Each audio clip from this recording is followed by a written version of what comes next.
everyone. आज हामी chemical equation balancing गर्नु जाँदैछौँ by another method, that is by the ion-electron method. हामीले सिधै एक्जाम्पलबाट चाहिँ हामीले सुरु गर्छौँ र यसमा पनि के गर्नुपर्छ, हामीले फर्स्टमा चाहिँ अक्सिडेसन नम्बर चाहिँ कुन एटममा चेन्ज भएको छ असाइन गर्छौँ र के भएको छ यसमा क्रोमियमको +6 बाट +3 मा रिड्युस भएको छ भने आइरन चाहिँ +2 बाट चाहिँ +3 मा चाहिँ अक्सिडाइज भएको छ।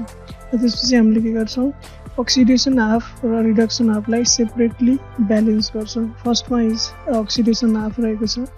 अक्सिडेसन हाफमा चाहिँ फेरस Fe2+ बाट Fe3+ मा चाहिँ हाम्रो कन्भर्ट भएको छ भने हामीले के गर्छौँ, फर्स्टमा एटम ब्यालेन्स गर्छौँ। एटम आइरन यता पनि एउटा छ र यता पनि एउटा छ, त्यसैले के गर्छौँ, यो अलरेडी ब्यालेन्स छ र यसमा चाहिँ हामीले चार्ज मात्र ब्यालेन्स गर्नुपर्ने हुन्छ। र के गर्छ, यता 2+ छ, यता 2+ चार्ज छ, यता 3+ छ, त्यही भएर यता एउटा प्लस बढी छ भनेपछि हामीले के गर्छौँ, एउटा इलेक्ट्रोन जति प्लस चार्ज बढी छ त्यति एउटा इलेक्ट्रोन थपेर चार्ज ब्यालेन्स गर्छौँ र के भयो, यो अक्सिडेसन हाफ चाहिँ ब्यालेन्स भयो। नेक्स्ट रहेको छ रिडक्सन हाफमा क्रोमेट आयन चाहिँ क्रोमियम 3+ मा चेन्ज भएको छ +6 बाट। र यसमा के गर्छौँ, फर्स्टमा हामीले क्रोमियम एटम चाहिँ फर्स्ट ब्यालेन्स गर्छौँ। यता 2 वटा छ र यता एउटा छ भने 2 क्रोमियमलाई 2 ले मल्टिप्लाई गर्नु पर्यो। त्यसै गरी नेक्स्टमा छ अक्सिजन यता 7 वटा अक्सिजन छ भनेपछि हामीले जतिवटा अक्सिजन चाहिन्छ त्यतिवटा चाहिँ हामीले के गर्छौँ, वाटर थप्ने गर्छौँ। मतलब 7 वटा अक्सिजन चाहिएको हुनाले 7H2O थप्छौँ। नेक्स्टमा हाम्रो के बाँकी रह्यो, हाइड्रोजनको लागि चाहिँ H+ चाहिँ एड गर्छौँ। यताको प्रोडक्ट साइडमा चाहिँ 7 2 14 वटा 14 वटा हाइड्रोजन के छ बडी छ, त्यही भएर हामीले के गर्छौँ 14 वटा H+ एड गर्छौँ रिएक्टेन्ट साइड्समा। र अब एटम्सहरू ब्यालेन्स भयो भनेपछि हामीले फर्स्ट नेक्स्टमा चाहिँ के गर्छौँ, चार्ज ब्यालेन्स गर्छौँ। र चार्जमा यहाँ के छ 14 प्लस यहाँ 2 माइनस हुँदा 14 माइनस 2 गर्दा +12 छ भने यता कति भयो 2 3 6 प्लस भयो।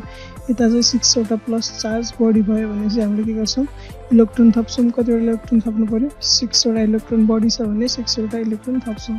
यसै गरेर रिडक्सन हाफ पनि के भयो, ब्यालेन्स भयो। त्यो ब्यालेन्स भएपछि हामीले के गर्छौँ, इलेक्ट्रोन ब्यालेन्स गर्नुपर्ने हुन्छ। यता यहाँ रिडक्सन हाफमा 6 वटा इलेक्ट्रोन इन्भल्भ भएको छ भने यसमा एउटा, त्यही भएर अक्सिडेसन हाफलाई 6 ले मल्टिप्लाई गरेर अक्सिडेसन हाफ र रिडक्सन हाफ एड गर्छौँ। एड गर्दाखेरि एड गर्यो र त्यसपछि के हुन्छ, यहाँ 6 इलेक्ट्रोन क्यान्सल आउट भयो। नेक्स्टमा हाम्रो बाँकी रहेको छ this is our balanced chemical equation. हामीले यसरी चाहिँ ब्यालेन्स गर्न सक्छौँ। नेक्स्ट इक्जाम्पल रहेको छ, यसमा पनि फर्स्टमा हामीले के गर्छौँ, अक्सिडेसन नम्बर असाइन गर्छौँ। म्याङ्गानिज +7 बाट +2 मा के भएको छ, रिड्युस भएको छ र कार्बन +3 बाट +4 मा अक्सिडाइज भएको छ। फर्स्टमा के गर्यो, अक्सिडेसन हाफ लेख्यौँ। अक्सिडेसन हाफ लेख्यौँ र यसमा के छ, कार्बन ब्यालेन्स गर्नु पर्यो। फर्स्टमा कार्बन यता कार्बन कति भयो, यसमा 2 वटा छ भने चाहिँ यता पनि के गर्नु पर्यो, 2 ले मल्टिप्लाई गर्नु पर्यो। कार्बन पछि पल आउँछ अक्सिजन कतिवटा छ, यता 4 वटा छ। यता अक्सिजन अलरेडी ब्यालेन्स रहेछ, त्यही भएर के गर्नु पर्यो, हाइड्रोजनको लागि के गर्नु पर्यो, हाइड्रोजन यहाँ 2 वटा हाइड्रोजन छ, त्यही भएर के गर्नु पर्यो 2 वटा H+ चाहिँ एड गर्नु पर्यो। अब यसपछि हामीले के गर्छौँ, चार्ज ब्यालेन्स गर्छौँ। चार्ज यता कति छ 2+ छ भने यता 0 रहेछ, त्यही भएर यता 2 इलेक्ट्रोन थप्छौँ र यसरी चाहिँ यो पनि अक्सिडेसन हाफ ब्यालेन्स भयो। नेक्स्टमा रहेको छ रिडक्सन हाफ। रिडक्सन हाफमा के रहेको छ, MnO4- चाहिँ केमा कन्भर्ट भएको छ, Mn2+ मा।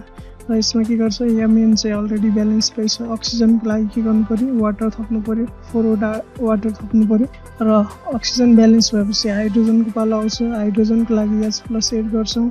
4 2 8 वटा हाइड्रोजन बढी छ भने रिएक्टेन्ट साइडमा 8H+ हामीले एड गर्छौँ।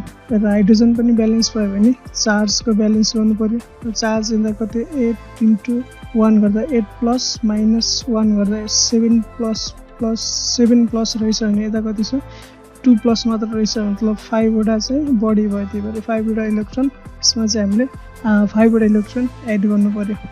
र यसरी oxidation half, reduction half balance भइसक्यो र हामीले इलेक्ट्रोन ब्यालेन्स गर्नुपर्छ रिडक्सन हाफ र अक्सिडेसन हाफको। यहाँ चाहिँ 5 वटा इलेक्ट्रोन, यहाँ 2 वटा इलेक्ट्रोन इन्भल्भ भएको रहेछ र 5 र 2 को हामीले के लिन्छ एलसिएम लिन्छौँ। एलसिएम भनेको 10 हुन्छ र 10 बनाउनको लागि यो रिडक्सन हाफलाई चाहिँ कतिले 2 ले मल्टिप्लाई गर्नु पर्यो भने अक्सिडेसन हाफलाई 5 ले मल्टिप्लाई गर्नु पर्यो अनि त्यसपछि हामीले के गर्छौँ दुईटालाई एड गर्छौँ।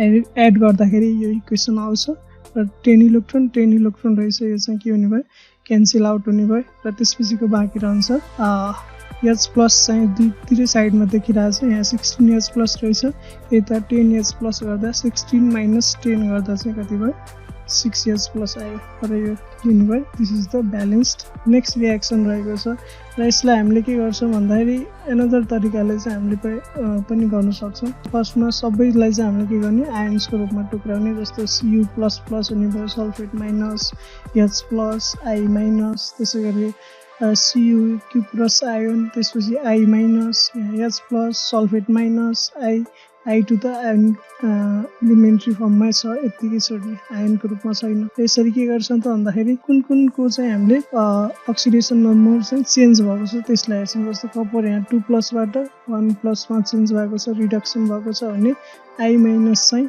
-1 बाट यहाँ 0 मा चाहिँ के भइरहेको छ यो अक्सिडेसन भएको छ। यसरी हामीले अक्सिडेसन हाफ र रिडक्सन हाफ सेपरेटली ब्यालेन्स गर्छौँ।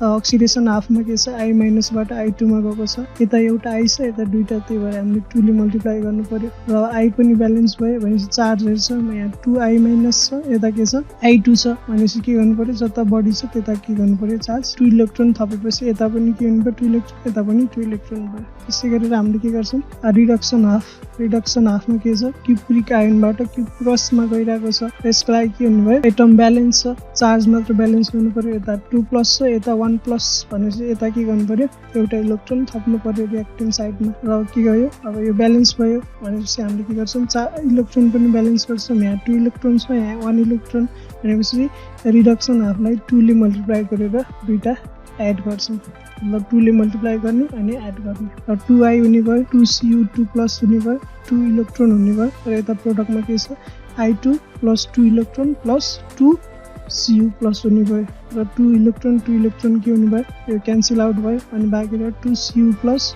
2i माइनस 2Cu प्लस अनि i2 हुने भयो र हामीले आयन्सलाई केमा कन्भर्ट गर्न सक्छौँ त ओरिजिनल फर्ममा चाहिँ कम्पाउन्डकै रूपमा फेरि के गर्छौँ कन्भर्ट गर्छौँ। 2Cu प्लसमा के प्लसमा के जोडेको छ कपर सल्फेट भनेपछि 2CuSO हुने भयो अनि आई माइनसमा के छ HI 2HI हुने भयो। त्यसै गरेर क्युप्रस आयनमा के छ आयोडिन जोडेर क्युप्रस आयोडाइड छ 2Cu2i2 हुने भयो र i2 पनि यहाँ दिइसकेको छ र यसको लागि के हुने भयो कपर यहाँ चाहिँ हामीले 2 थपेपछि सल्फेट चाहिँ दुईटा भयो, त्यही भएर यहाँ चाहिँ के गर्छौँ हामीले 2 सल्फेट H2SO को लागि 2 ले मल्टिप्लाई गर्छौँ, मतलब सल्फेटलाई हामीले ब्यालेन्स गर्नको लागि। र यसपछि फेरि के हुन्छ हाइड्रोजन चाहिँ फेरि चेन्ज भएको छ, हाइड्रोजन ब्यालेन्स गर्नु पर्यो र हाइड्रोजन ब्यालेन्स गर्नलाई 2 2 जा 4 भयो, यता चाहिँ 2 मात्र छ त्यही भएर HIलाई चाहिँ कतिले मल्टिप्लाई गर्ने 2 ले मल्टिप्लाई गर्छौँ र यसरी चाहिँ हामीले ब्यालेन्स्ड गर्छौँ केमिकल इक्वेसनलाई। नेक्स्ट रियाक्सन रहेको छ यसको पनि हामीले के गर्यौँ अक्सिडेसन नम्बर असाइन गर्यौँ, i2 मा 0 हुने भयो, i माइनस छ भने यसको चार्ज जति छ त्यति नै अक्सिडेसन नम्बर -1 हुने भयो र IO3 मा चाहिँ के गर्छ यहाँ +5 हुन्छ, मतलब आयोडिनको 0 बाट -1 मा के भयो यो रिडक्सन भयो र 0 बाट +5 मा के भयो अक्सिडेसन भयो र अक्सिडेसन रिडक्सन हाफलाई हामीले के गर्छौँ सेपरेटली ब्यालेन्स गर्छौँ। फर्स्टमा रिडक्सन हाफ लेख्ने, रिडक्सनमा i2 बाट i माइनसमा चेन्ज भएको छ, i2 यहाँ दुईवटा i छ यता एउटा i छ भनेपछि हामीले के गर्नु पर्यो 2 ले मल्टिप्लाई गर्नु पर्यो। अब चार्जको पालो आउँछ यहाँ 2 × -1 2 माइनस चार्ज छ यता 0 छ भनेपछि के गर्नु पर्यो रिएक्टेन्ट साइडमा दुईटा इलेक्ट्रोन थप्नु पर्यो र यसरी यो चाहिँ रिडक्सन हाफ ब्यालेन्स भयो। त्यसपछि आउँछ अक्सिडेसन हाफ i2 बाट केमा गएको छ IO3 मा, अब के गर्छौँ i2 दुईटा i छ भनेपछि यसलाई 2 ले मल्टिप्लाई गर्नु पर्यो र 2 ले मल्टिप्लाई गरेपछि के गर्नु पर्यो फेरि अक्सिजन ब्यालेन्स 2 3 जा 6 वटा छ भनेपछि अक्सिजनको लागि हामीले वाटर थप्छौँ, कति 6 वटा वाटर थप्नु पर्यो, फेरि वाटर थपेपछि हाइड्रोजन बढी हुन्छ 6 2 जा 12 वटा हाइड्रोजन बढी भयो भनेपछि हामीले के गर्छौँ 12 वटा H+ थप्नु पर्यो र एटम्सहरू अब चाहिँ ब्यालेन्स भयो। अब हामीले चार्ज हेर्छौँ यता के हुन्छ 2 × -1 2 माइनस भयो अनि 12 प्लस 12 माइनस 2 गर्दाखेरि 10 प्लस भयो 10 पोजिटिभ 10 वटा पोजिटिभ चार्ज भयो भने हामीले के गर्छौँ यसमा इलेक्ट्रोन थप्छौँ 10 वटा नै इलेक्ट्रोन थप्यो र यसरी चाहिँ हाम्रो के भयो चार्ज पनि ब्यालेन्स भयो। अब ब्यालेन्स भएपछि के गर्छौँ हामीले इलेक्ट्रोन ब्यालेन्स गर्छौँ अक्सिडेसन हाफ र रिडक्सन हाफको। यहाँ 2 वटा इलेक्ट्रोन छ यहाँ 3 वटा भनेपछि के गर्नु पऱ्यो 2 रिडक्सन हाफलाई चाहिँ 5 ले मल्टिप्लाई गर्नु पऱ्यो र रिडक्सन हाफ र अक्सिडेसन हाफ एड गर्नु पऱ्यो र एड गर्दा चाहिँ हाम्रो इक्वेसन यो आयो र 10 वटा इलेक्ट्रोन रहेछ यो पनि क्यान्सल आउट भयो र त्यसपछि आउँछ के यति चाहिँ हामीले अब्टेन गर्छौँ। केमिकल इक्वेसनमा OH माइनस दिएको छ हाम्रो आइरहेछ H प्लस भने यो चाहिँ के रहेछ यो केमिकल रियाक्सन चाहिँ बेसिक मिडियममा चाहिँ टेक प्लेस भएको रहेछ मतलब बेसिक मिडियममा गरेको रहेछ त्यही भएर हामीले H प्लसलाई चाहिँ हामीले OH माइनसमा कन्भर्ट गर्नुपर्छ र त्यसको लागि जतिवटा H प्लस देखिरहेको छ त्यतिवटा चाहिँ OH माइनस चाहिँ हामीले एड गर्छौँ बोथ साइडमा रियाक्टेन्ट र प्रोडक्ट बोथ साइडमा चाहिँ एड गर्छौँ मतलब 12 वटा OH माइनस चाहिँ के गर्नु पऱ्यो एड गर्नु पऱ्यो र एड गर्दाखेरि के हुनु भयो यहाँ 12 OH माइनस यहाँ पनि 12 OH माइनस एड गऱ्यौँ र एड गर्दाखेरि के हुन्छ 12 H प्लस र OH माइनस भएर के भन्छ H2O भन्छ वाटर भनेपछि 12 H 12 वटा H प्लस 12 वटा OH माइनस भएर के हुनु भयो 12 वटा H2O बन्यो र के भयो अर्को चाहिँ I2 प्लस 5I2 गर्दा 6I2 भयो 6H2O छ अनि 12 OH माइनस छ र यो भयो र यता पनि के छ यहाँ H2O बोथ साइडमा रहेछ 12 H2O भयो र माइनस 6H2O गर्दा के हुने भयो उता 6H2O हुने भयो यो केमिकल इक्वेसन ब्यालेन्स्ड भयो। यसरी चाहिँ हामीले आयोन इलेक्ट्रोन मेथडबाट ब्यालेन्स गर्दा चाहिँ के रुलहरू फलो गर्नु पर्दो रहेछ भन्दाखेरि फर्स्टमा चाहिँ गिभन इक्वेसनलाई चाहिँ हामीले आयोनिक फर्ममा लेख्ने आयोनिक फर्ममा लेखेपछि चाहिँ के गर्ने अक्सिडेसन नम्बर कुनको चेन्ज भएछ त्यसको चाहिँ असाइन गर्ने र त्यसपछि चाहिँ हामीले के गर्छौँ इक्वेसनलाई चाहिँ अक्सिडेसन हाफ र रिडक्सन हाफमा चाहिँ के गर्छौँ ब्रेक गरेपछि दुईटै हाफलाई चाहिँ हामीले के गर्छौँ सेपरेटली ब्यालेन्स गर्छौँ र ब्यालेन्स कसरी गर्छौँ भन्दा फर्स्टमा चाहिँ एटम्सहरू ब्यालेन्स गर्छौँ हाइड्रोजन र अक्सिजन बाहेकका र त्यसपछि के गर्छौँ अक्सिजन एड गर्छौँ के गरेर जतिवटा अक्सिजन चाहिन्छ त्यतिवटा H2O थप्छौँ र H2O थपेपछि फेरि के गर्नुपर्छ हाइड्रोजन ब्यालेन्स गर्नुपर्छ। हाइड्रोजन कसरी ब्यालेन्स गर्ने H प्लस एड गरेर र हाइड्रोजन पनि ब्यालेन्स गरेपछि सबै एटम्सहरू चाहिँ के हुन्छ ब्यालेन्स हुन्छ। त्यसपछि बल आउँछ चार्जको लागि के हुन्छ जुन डिरेक्सनमा चाहिँ पोजिटिभ चार्ज बढी भएको छ त्यतिवटा हामीले के गर्छौँ इलेक्ट्रोन एड गर्छौँ। यसरी चाहिँ हाम्रो अक्सिडेसन हाफ र रिडक्सन हाफ ब्यालेन्स हुन्छ। त्यसपछि चाहिँ हामीले के गर्छौँ दुईटा हाफलाई चाहिँ एड गर्छौँ in such way that the electrons on two halves cancel out मतलब जतिवटा अक्सिडेसन हाफमा इन्भल्भ भएको छ त्यतिवटा नै रिडक्सन हाफमा इन्भल्भ गराएर मतलब एलसिएम लिएर हामीले जसरी गरेको थियौँ त्यसरी चाहिँ हामीले क्यान्सल आउट हुने तरिकाले चाहिँ के गर्छौँ दुईटा हाफलाई चाहिँ एड गर्छौँ र एड गरेपछि फाइनल्ली के गर्छौँ यदि एसिडिक मिडियम छ भने त हाम्रो इक्वेसन अलरेडी ब्यालेन्स हुन्छ र यदि बेसिक मिडियम छ भने जतिवटा H प्लस छ त्यतिवटा OH माइनस रियाक्टेन्ट साइड र प्रोडक्ट साइडमा एड गर्ने र H प्लसलाई चाहिँ H plus plus OH minus गरेर वाटरमा चाहिँ हामीले कन्भर्ट गर्छौँ र यसरी चाहिँ हामीले आयोन इलेक्ट्रोन मेथडबाट कुनै पनि केमिकल इक्वेसनलाई चाहिँ हामीले ब्यालेन्स गर्न सक्दछौँ। Thank you for watching this video.